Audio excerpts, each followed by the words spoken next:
So the first, I'd like to talk about a little bit about our network. So the networks allow us to, for me, I've been working with people I've never worked before, and the network has been fantastic. And the other thing is that students have been able to travel within Canada and outside Canada.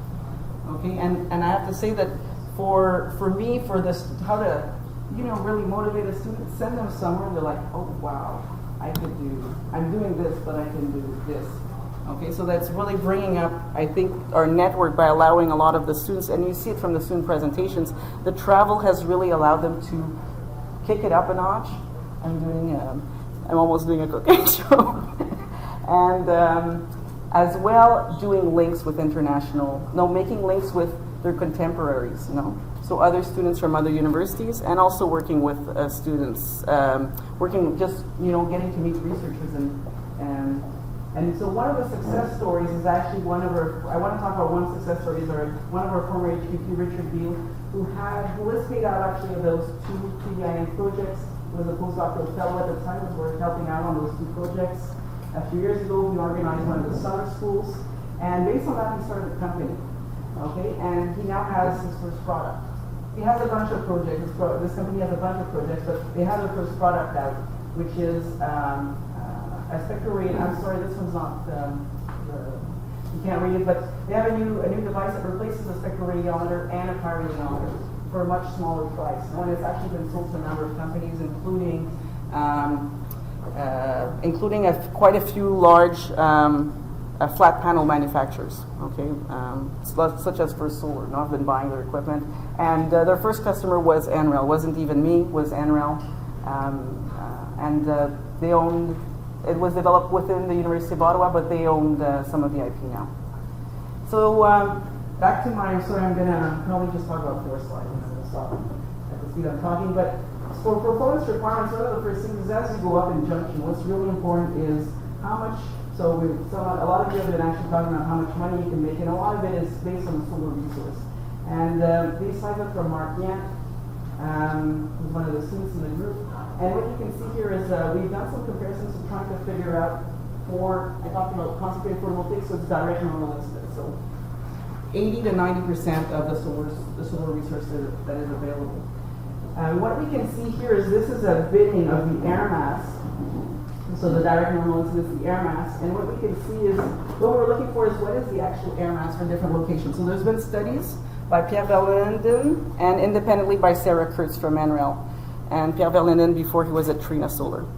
And they had some studies, but we based on SMARTS 2, but they weren't as detailed as we've done here, and they were leaving us a little bit on track. There was a little bit of uncertainty in their data. So the students gone on and looked at what is the average energy yield for different air mass for 2 locations. In this case, it's Boulder, because it's well known, and SMARTS 2 is based on Boulder data, and Ottawa, because that's where we're from.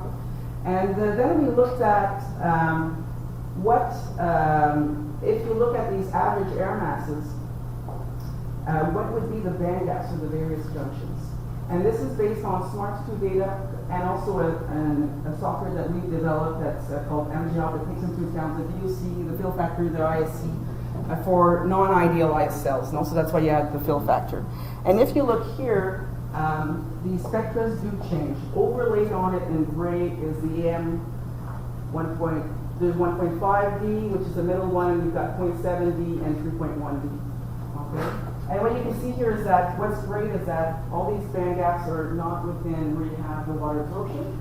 And also, I'm going to skip, I'm just telling you, also it doesn't, usually there's what's called the optical transfer function in concentrated photovoltaic systems, and most of them, it's not much affected in all of the main technologies that are used in CPV. So these these band gaps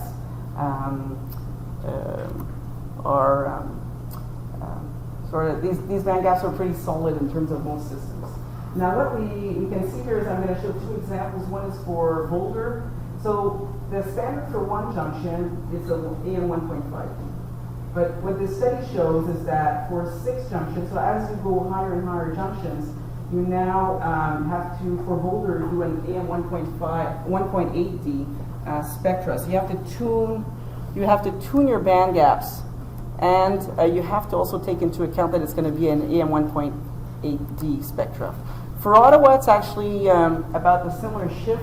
So instead of the standard for one junction AM 1.9D, it's an AM 2.3D. Now, Mark has done a lot more, but these are sort of early results that I'm showing.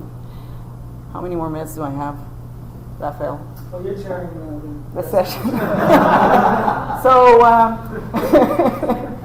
So I just want to talk to you a bit about 4 junctions. So we've had a project that's been funded by NSERC that was built on PDI, some of the early work we did on PDI N11, which was development of models, multi-junction models.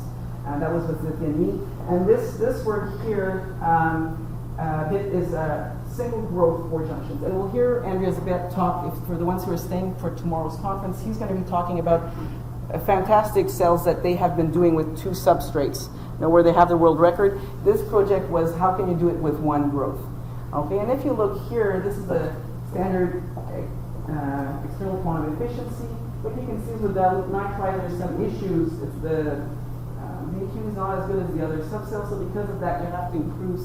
And that has to do with that the fill factor and the VOCs aren't as good, but so you boost up the short circuit current. And by balancing the short circuit currents, you can get an efficiency at around 42.5%. I love to show you a cell. I've been working with many crystal growers. All of their machines are down. I am looking forward to having to being able to report results at next year's conference that we want to organize.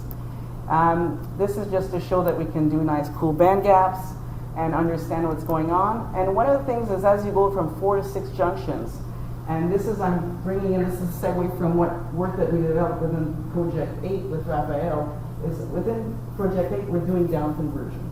Okay, and Ahmed Gabber, the University of Ottawa, developed an exact model to look at what light that's emitted from nanocrystals, how it's reabsorbed in silicon solar cells. We adapted that model to include it in multi-junction cells. Okay, and this was then adapted by another student, Matt Wilkins. And here there's 2 acronyms. PR is photon recycling, so it means that light that's emitted, these are direct bandgap materials, light that's emitted from within one junction, one subcell, is reabsorbed in that subcell. Luminescent coupling is when you have light from a layer and then it's re-emitted in another layer. Here I'm showing some work that it increases the bandwidth. Luminescent coupling also decreases the layer thickness and usually overall improves the efficiencies for a number of reasons. This is the type of graph where you have the emitted, you have a location, this is one subcell, this is a dilute nitride subcell. So you have a position here from between 1 and 4 microns, and this is where the light is reabsorbed within that layer. So it's a coupling within the layer, and you're assuming, and everything where it's running across diagonal means it's reabsorbed just at pretty much at the same point as where it was emitted, but in the areas around it where you see these squares, it means that the light is reabsorbed in other areas. This, I talked about, it widens, it improves your efficiencies, it makes your cell less sensitive to spectra, and you can also increase the efficiency. If you take it into account, then you readjust all your layers. Early work was done at NREL on this, but they did more of an approximation, we've done an exact technique. We've then applied this with a new company in Ottawa, Astra Opto, and they're actually commercializing this type of transducer. Where with them, we've developed a 5-junction phototransducer. In this case, this is to bring you up to, so you convert 1.5 volts to 5 volts or 6 volts, okay, by adding up junctions because they're series connected and the currents add up, okay. So in this case, we've been able to show, this was at Photonics West, we were able to show 60% efficiency. Since then, actually, the company has been able to show significantly higher efficiency. So these are, we're talking about high efficiencies. This is at 1 wavelength.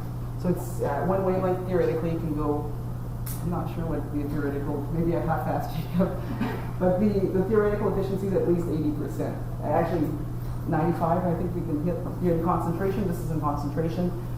You've got here watts per centimeter square. You can go up to 2, 3, 5 watts on a chip. I'm going to stop there. I'm just going to just show an optical transfer function of a CPD system here.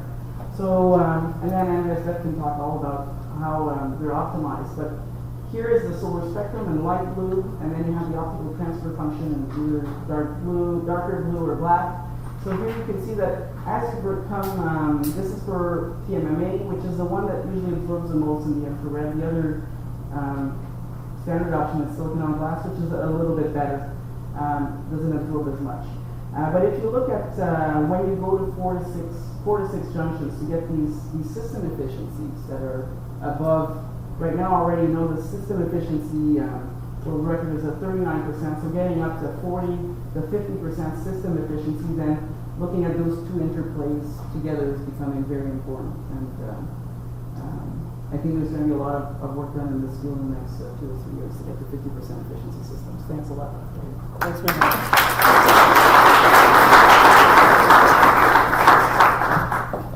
Okay, other questions? Please, Michelle. I'm going to ask a question before. In one of your first slides, when you show the different number of junctions, it seems that the highest gap of the materials was always at the lower end of your spectrum. Why did you put it at around 1,800? Since there's no absorption, I would try to put it further up to get at least voltage. So my question is, why is it that? Why is it so close to the gap of the spectrum? Yeah, this is part of an abstract that we submitted to PBSC, and since then the students done better calculations, but I'm not willing to show them because it's not published yet. It's going to shift a little bit, but we had a discussion on that in the group. You are quite on the slope there, not on the trailing edge, but you are absorbing that whole. One of the things is, I don't need to look like anyways. One of the things is you're absorbing all of this part. No? Okay. No? Yeah, so that's why. So here, so you get all this.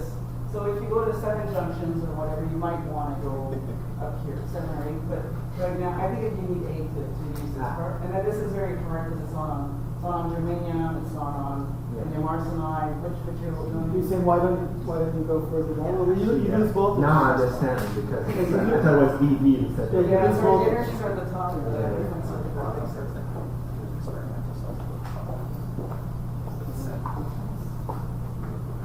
So where do we stop? 6. I think for the next 5 years, it'll be 6. Will be the goal. I think. Where are we going to stop? For CPD, it'll be 6. I think for now. But for other applications, I think it'll be more. It'll be more than 6. It's coming. I think in the next 3 years.